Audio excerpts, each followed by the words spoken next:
레버넌트.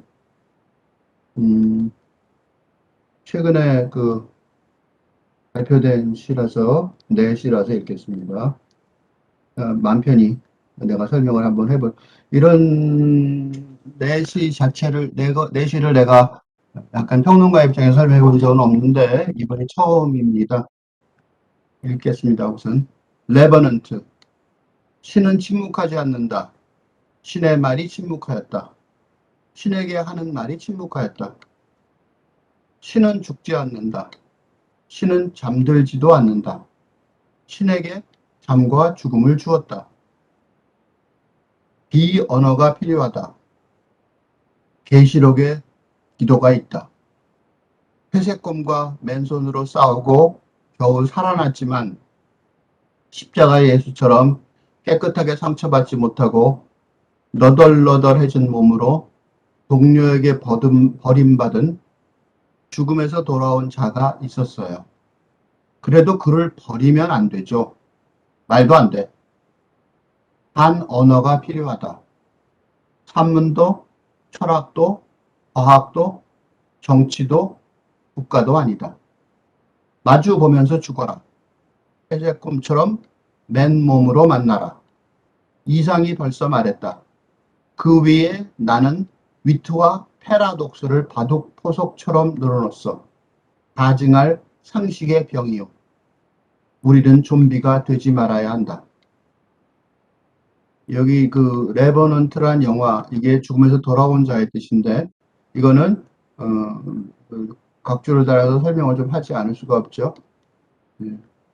서부 역사에서 빠질 수 없는 전설적인 모험가 휴 글래스, 레오나르도 디카프리오 분이죠.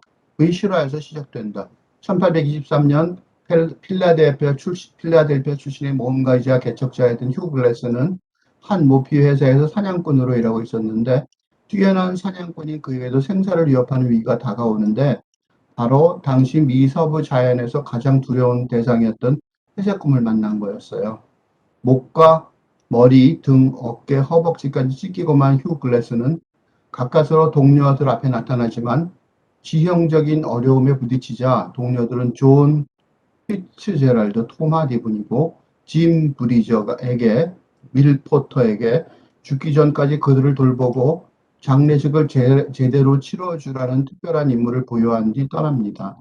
그러나 인디언들과 마주하자 두 사람은 달아나 버리고 휴 글래스는 동료들의 배신에 격분하여 그들에게 복수하겠다는 일념으로 상처의 고통과 추위, 배고픔과 싸워가며 4,000km가 넘는 기나긴 여정을 지나 살아남습니다.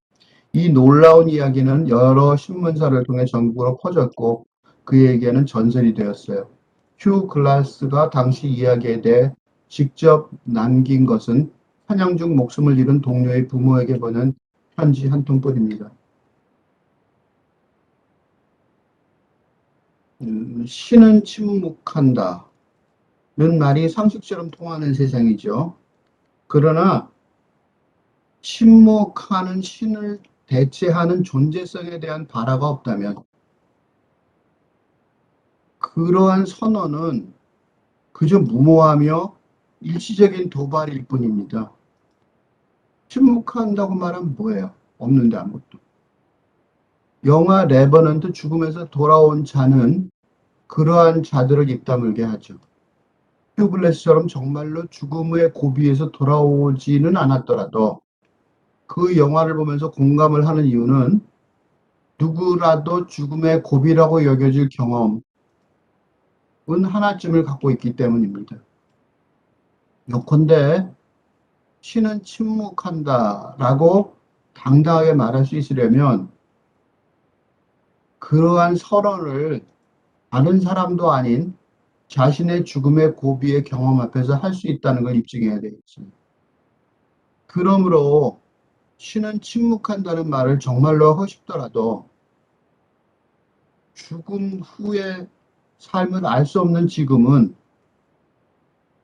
신의 말이 침묵하였다라는 차원에서 멈추는 게 타당하겠죠. 그래서 이행에서 그렇게 쓴 거예요. 그리고 이러한 문장 속에 있는 말이나 침묵이라는 단어가 인간계의 언어에서 사용된 거겠죠? 생각해 본다면 신의 말이 침묵하였다는 정도 주장조차도 너무 오만한 선언이죠. 그러니까 기껏해야 신에게 하는 말이 침묵하였다. 삼행이죠. 라는 수준에서 타협할 수밖에 없는 것이 인류의 영적 수련의 현재까지의 결과물이라고 할 수 있을 거예요. 지금까지 일련의 논리를 검토했는데 이를 바탕으로 이연에 신은 죽지 않는다는 주장을 할 수 있을 거예요. 아직 죽지 않았죠. 그렇다고 시인이 지금 필자가 종교인이라고, 그것도 그리스도교의 교인이라고 오해하지는 말아야 합니다. 본 시인은 종교인이 아니라 영성사상의 신봉자라고 할 수 있으며, 뭔가 있다는 거죠. 스피릿은. 부정할 수 없으니까. 세상의 모든 종교를 사랑하지만, 그래서 명성사상을 다 어느 정도 갖고 있으니까 모든 종교가 다 의미가 어느 정도 있어요. 어떤 종류의 종교에서도 신봉자, 즉 교인이라고 말하기는 좀 곤란하죠. 정확하게 설명해주고 있는 것 같지는 않아요. 시가 대표하는 문학 예술이 인류의 미래를 감당할 수 있을 실질적인 힘을 갖고 있다고 믿고 있어요. 차라리 그러니까 시가 더 종교보다는 더 힘이 있지 않나 싶은 생각이 들고, 시의 장르가 앞으로 왜냐하면 시의 장르가 앞으로 혁혁하게 공헌을 세워야 될 분야가 바로 이러한 영성 사상이라고 믿기 때문에 그래요. 그래서 여기서 신을 동원해서 무슨 종교 얘기를 하자는 게 아니라 신을 동원해서 말하고 있는 것 뿐이죠. 그러니까 신은 죽지 않는다라고 주장한 이유는 니체를 비롯한 누구도 신을 죽여버리지 못했기 때문이에요. 만약에 신을 죽여버렸다면 왜 신이라는 단어를 아직 사용하고, 그것도 은유에 불과할 뿐이지, 신이라는 게 은유에 불과한 단어잖아요. 근데 이 단어 때문에 심지어 국가 간에 또는 국가 내부의 전쟁이 아프가니스탄이 어떻게 그렇게 강렬하게 저항을 했겠어요? 뭔가 신을 믿었겠죠? 이름이 뭐 기독교의 신이든 이슬람의 신이든 어쨌든 지구 곳곳에서 발생하고 있는 걸 설명하기 어렵단 말이죠. 그러므로 신은 잠들지 않는다. 죽지는 모르겠지만 잠들지도 않는다라고 말할 수 있죠. 열심히 지금 살아서 분쟁이 나고 있죠. 그리고 역설적으로 설명할 수밖에 없죠. 인류가 한 일이라고는 신에게 잠과 죽음을 주었다라고 말하는 의도의 주고 싶었던 거예요. 그러니까 니체 얘기를 완전히 부정하는 건 아니에요. 의도는 있었던 거죠. 의도. 잠과 죽음을 준 거죠. 그렇다고 해서 그건 인간의 차원에 속하는 행위인 잠이나 죽음을 신에게 주었다고 해서 신에게 도대체 무슨 영향이 있을 것인지 알 수가 없다는 거죠. 도대체 무슨 얘기하고 있는지 잘 모르겠다고. 그래서 3년에서는 이러한 인류가 봉착한 실질적으로 현재 지구상에서 벌어지는 온갖 전쟁이나 폭력적 투쟁의 근본 원인은 신의 문제. 이걸 지금 해결하는 방법이 필요하죠. 그래서 대답이 비언어가 필요하다고 말했어요. 왜냐하면 계시록에 언어가 있다라고 그 3년의 이행에서 예시한 것처럼 수수께끼 같은 언어로 쓰인 신약 성경의 요한계시록이 인간의 언어가 아닌 비언어를 신과의 대화 통로로 제시하고 있기 때문에 그래요. 모호한 말도 이상한 용어들로 쓰여 있어요. 언어가 아닌 비언어죠. 그래서 사연에서 그 인간적인 관점에서 그 비언어를 만났을 그런 관계라는 입장에서 레버넌트 영화를 다시 재해석했어요. 다시 인용해보면 회색공과 맨손으로 싸우고 겨우 살아남았지만 십자가의 예수처럼 깨끗하게 상처받지 못하고 너덜너덜해진 몸으로 동료에게 버림받은 죽음에서 돌아온 자가 있었어요. 그래도 그를 버리면 안 되죠. 말도 안 돼. 이 영화가 관객에서 주는 충격은 동료들이 휴글렛을 어쩔 수 없이 버려야 했다는 점이에요. 동료들이 얘 귀찮아. 야, 우리 좀 즐겁게 노는데 그 가야 되는데 얘 귀찮잖아. 그러니까 죽었다고 치자. 그리고 멀쩡히 살아있는 걸 죽인 게 아니라 어쩔 수 없이 버려야 됐던 거죠. 회색 곰에게 느닷없이 공격을 받을 수 있는 야생의 오지잖아요. 거기서 인디안들이 쫓아오고 죽을 것 같은 상처를 입은 거예요. 그걸 동료를 구하기 위해서 자신들의 생명을 극도의 위험에 처하게 할 수는 없지 않겠어요? 영화에서 자주 보게 되는 전쟁 장면, 영화의 장면을 생각해보면 알 수 있어요. 전쟁 장면에서 막 총알이 이빨 쫓아올 때 부상당한 병사도 어떻게 오나요? 놓고 오죠. 가끔 데리고 오는 거를 영화가 아주 뚜렷하게 강조해서 보여주기도 하지만 대부분은 이 동료들, 휴글레스의 동료들처럼 행동해요. 동료들의 판단이 이 영화의 마지막에서 목격하게 되는 휴글레스의 복수를 정당화할 만큼 그렇게 사악하겠다고 여기지는 않기 때문이에요. 즉 나라면 그렇게 생각이 든다고요. 그러니까 이게 깨끗한 영화가 아니에요. 깨끗하게 넌 잘못했으니까 복수돼야 돼. 그런 영화가 아니에요. 그리고 감독도 그걸 알고 있는 것 같아요. 그래서 복수하는 장면이 길고 지저분해요. 사람이 어느 정도까지 다른 사람의 생명을 존중해야 하는가? 그래, 내가 목숨의 위토 정도까지 다른 사람의 생명을 존중해야 되는지, 아니면 내 안전의 위험을 위협받지 않은 정도까지만 존중해야 되는지, 이게 진짜 이 영화가 질문하는 거지. 타인의 얼굴은 신이다 라고 주장한 엠마누엘 레버나스 같은 철학자라면 자신의 생명을 무릅쓰고라도 정말로 끝까지 타인의 생명을 존중해야 한다 라고 주장했겠지만 이 사람은 이게 극단적이기 때문에 위험한 거죠. 레비나스라도 실제로 현실적인 상황 속에서 이런 궁극적인 질문에 봉착한다면 예수가 원수를 사랑하라라는 아가페적인 모범 사례로 제시한 게 착한 사마리아인이죠. 그렇게 행동하기 어려울 거예요.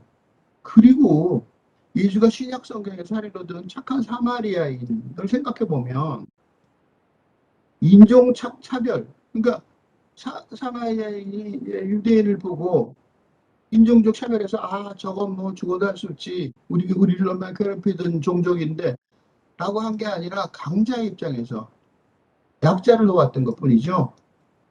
이 영화에서처럼 그런 상황이라면 바로 그 착한 사마리아인이라도 끝까지 사마리아인이었을지 의심스러운 거예요. 예수가 요 정도의 예를 든 거는 인간이 이렇게밖에 안 된다는 거죠. 그죠? 그래서 목숨을 다 바치고 다른 사람을 도와라고 얘기는 안 한 거죠. 못 한 거죠. 그렇게 자기 생명까지 바치며 원수를 비롯한 타인을 사랑한 사람은 누구예요?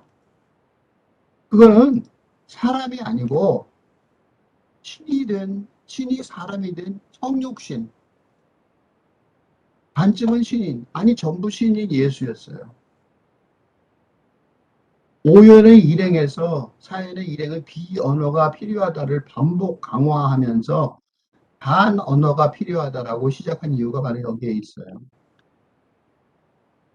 신이 죽었다라거나 신이 침묵한다라고 절규하는 사람들의 속내는 레비나스가 대변하듯이 타자들, 즉 여성, 성소수자, 동물, 소수인종 등 주류 기계급이 지배하는 사회에서 존재성의 자체의 말살을 위협받는 경우를 보고 듣고 경험하기 때문이라는. 그러니까 사회적 정의, 즉 소문자 정의가 신의 정의, 즉 대문자 정의를 반영하지 못하는 현실, 그런 현실에 대한 불만, 그것 때문에 신은 죽었다. 또는 신은 침묵한다고 절규하죠. 예를 들면 소아 안병동에서 아이들이 죽어갈 때 신이 어디 있어서 이런 순진한 아무런 죄도 없는 아이들을 죽이느냐라고 극단적으로 불만을 표시할 수 있는 거죠. 정당한 비언어를 넘어서는 반언어가 필요한 이유는 인간의 언어 갖고는 안 되죠. 지금 시대의 이데올로기, 에피스테 자체의 문제이기 때문에 그래. 비언어는 언어가 조금 아닌 거지만 반언어는 지금의 언어 자체가 틀렸다는 거죠. 반대한다는 거예요. 훨씬 더 강력한 거죠. 그건 왜 그러냐면 지금 시대의 이데올로기, 생각의 에피스테메가 생각의 체계, 사고방식이죠. 그래서 제5형이 이해해서 그래서 산문도 철학도 과학도 정치도 국가도 아니다라고 당돌하지않게 선언을 해요. 이 전부 다 뭘 말하냐면 지금 시대가 아니라는 거죠. 14세기 르네상스 이후 인류의 미래상을 지배해온 근대 이데올로기 자체가 문제의 원인이기 때문에 그럽니다. 바로 이 시점에서 새로운 인문학이 8근대 시대를 위한 에피스테메를 구축해야 될 역사적 의무가 있다고 생각하는 거죠. 그 중에 대표가 시죠. 그렇게 설명하는 자크 데리다의 조건 없는 대화의 논리하고 만나고 있어요. 내가 이게 들어있는 조건 없는 학교라는 이 유튜브 채널 전체죠. 채널 전체를 만든 이유가 그것 때문이에요. 거기서 이 교수의 조건 없는 학교론 1에서 이 바로 데리다의 이 논리를 길게 설명했고 내가 그걸 어느 정도 어떻게 받아들이고 있는지를 길게 설명한 바 있으니까 여기서는 그런 논리 전개를 길게 할 필요가 없겠죠. 궁금하신 분들은 글로 가서 보시면 돼요. 유견은 이론적인 논리 전개를 생략하고 시적 장르의 특성에 걸맞게 새로운 시대를 위한 시적 장르에 그걸 위한 시적 상상력을 통한 인문학적 투쟁에 필요한 새로운 감정과 정서의 체계를 제시하려고 해요. 그럼 어떻게 시 장르의 핵심 요소인 감정과 정서를 체계를 제시해야 되느냐? 그 핵심적인 용어가 바로 마주보면서 죽어라예요. 마주보면서 죽으라는 이연의 회색검처럼 맨몸으로 만나라 라는 이행의 이미지에서 도출된 거예요. 그러니까 이 영화 레버넌트란 제목을 붙인 이유는 바로 이것 때문이죠. 영화 레버넌트 죽음에서 돌아온 자로 휴글레스의 실화가 영화화될 정도로 인류에게 감동적인 이유는 회색곰으로 체화된 몸으로 보여준 죽음을 맨몸으로 당당하게 싸우죠. 그리고 회색곰에게 만신창이 된 모습으로 살아남았기 때문이에요. 이게 바로 이 영화의 핵심이죠. 핵심 스토리죠. 설계. 이러한 도전 정신은 사람의 일상적인 대응 차원을 넘어서는 영의 힘에 발휘해서 비롯되거든요. 그러니까 마주보면서 죽어라라는 주문은 여기서 나온 마주보면서 죽어라라는 주문은 육체의 죽음을 요구하는 게 아니에요. 그거보다는 그러한 죽음의 차원을 살아있는 상태에서 초월하는 영의 힘을 획득해야 한다는 요구예요. 맞으면서 죽어라는 거는 회색검 같은 그런 죽음을 당당하게 맨몸으로 만난 다음에 그 마주보면서 죽어가죠. 육체가 죽어서 그걸 넘어서는 영의 힘을 가져라는 것. 7년은 이상의 단편소설 날개의 서도 부분이에요. 다시 영화 보면 이상이 벌써 말했다. 그 위에 나는 미트와 패러독스를 바둑 포석처럼 들어놓았어. 가증할 상식의 병이에요. 이상이 있어 한국 문학은 행복해요.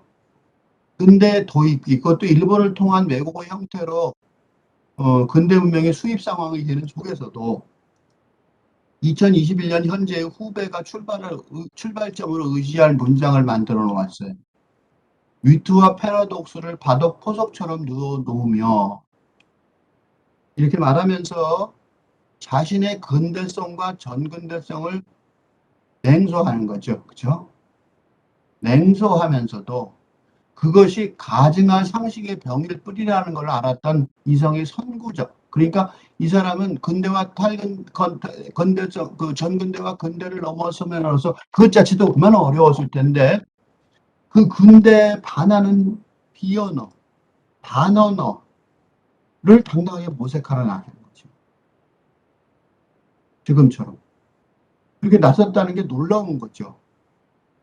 이런 놀라운 일을 근대에 도입기 했어요.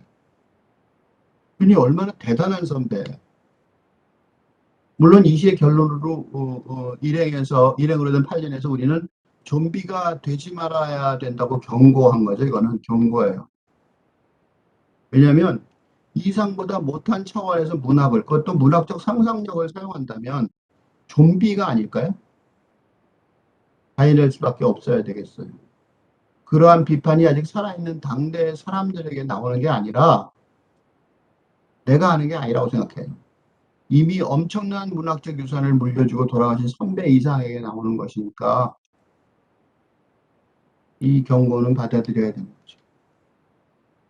이제 이 자신의 최장 노트를 기억하고 시제태로 돌아가서 냉정하고 진지한 자세로 시를 한번 평가해 보세요. 다시 한번 읽겠습니다. 레버넌트. 신은 침묵하지 않는다. 신의 말이 침묵하였다. 신에게 하는 말이 침묵하였다. 신은 죽지 않는다. 신은 잠들지도 않는다. 신에게 잠과 죽음을 주었다. 이 언어가 필요하다. 계시록의 기도가 있다. 회색곰과 맨손으로 싸우고 겨우 살아남았지만 십자가에 예수처럼 깨끗하게 상처받지 못하고 너덜너덜해진 몸으로 동료에게 버림받은 죽음에서 돌아온 자가 있었어요. 그래도 그를 버리면 안 되죠. 말도 안 돼. 단 언어가 필요하다. 산문도 철학도 과학도 정치도 국가도 아니다. 마주 보면서 죽어라. 회색곰처럼 맨몸으로 만나라. 이상이 벌써 말했다.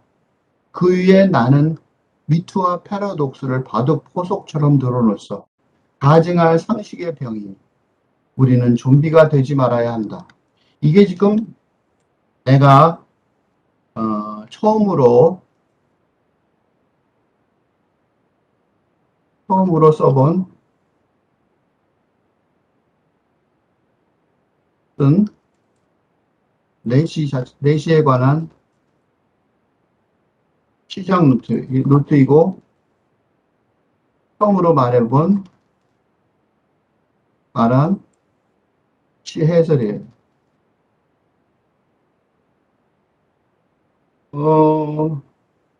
그거를 하면서 너무 딱 맞았는지 잘 모르겠어요. 내시를 남의 시처럼 읽을 수밖에 없었어요.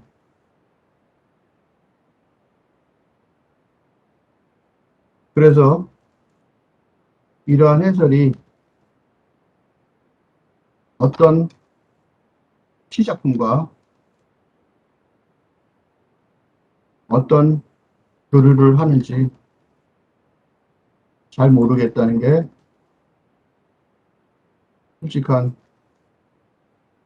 심정 고백이에요. 그런 기억이 나요. 왜 이런 식으로 시를 쓰는가? 시란 무엇인가? 이런 질문을 선생님에게 받은 적이 있어요. 그때 내 대답은 문학 전문지에 수록된다는 것이었어요.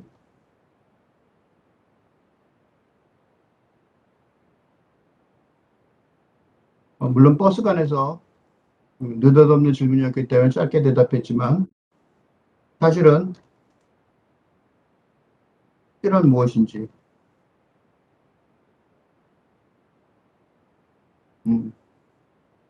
대답하기 지금도 어려워요. 단지 시라는 장르가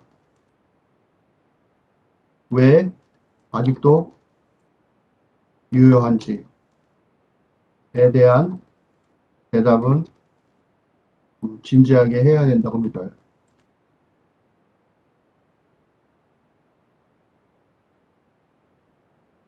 시란 무엇인가? 라는 질문이 절대적인 초월적인 기준을 전제로 하고 있기 때문에 그런 절대적인 초월적인 이상적인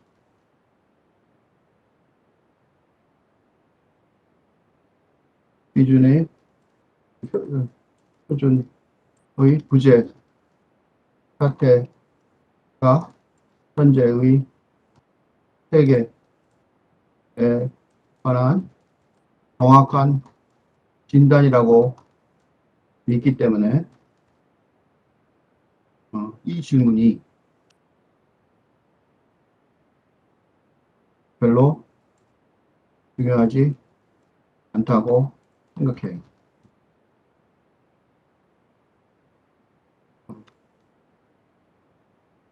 그렇지만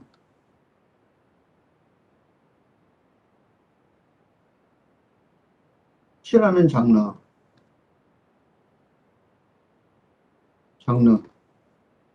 자체의 중요성은 점점 더 커가고 있다고 합니다. 왜냐하면 전혀 새로운 세계관, 지금까지 우리가 확고하다고 믿었던 하늘과 땅이 무너지는 것 같은 세계관의 변화가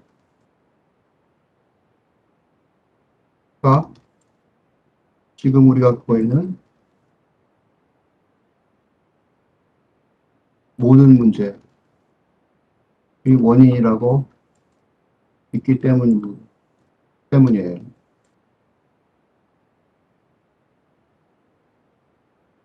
이런 상황 판단이 옳다면 지금까지의 언어, 정서, 감정의 체계는 효력을 발휘하지 못할 것이고, 그런데 바로 그렇게 되고 있는데, 그러면 새로운 언어, 정서, 감정의 세계를 다시 구축해야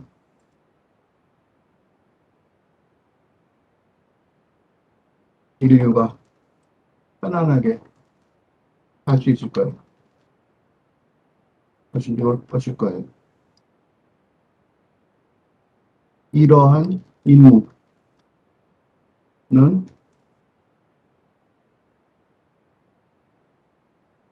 인문학, 특히 그 인문학을 대표하는 시가 감당해야 한다고 믿습니다. 그래서 시자의 시는 점점 이러한 목표 의식을 바탕으로 가고 있는 건 맞아요.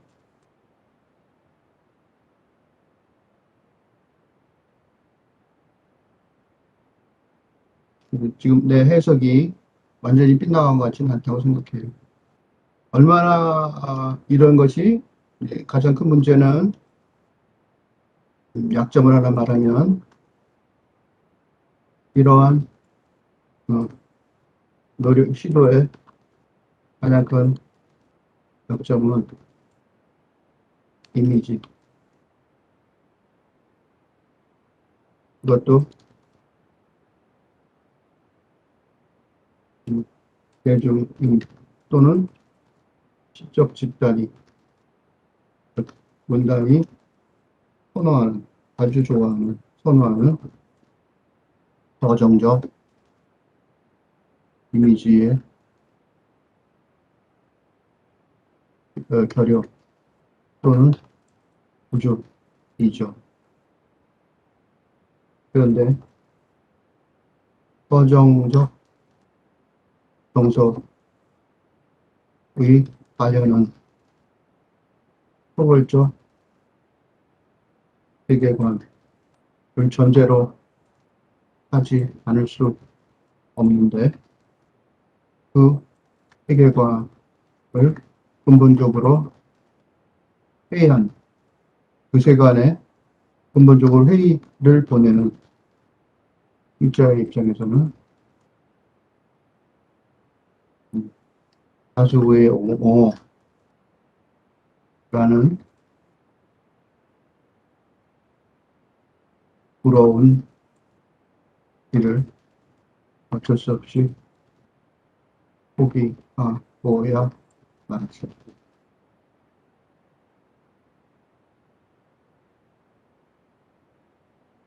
네.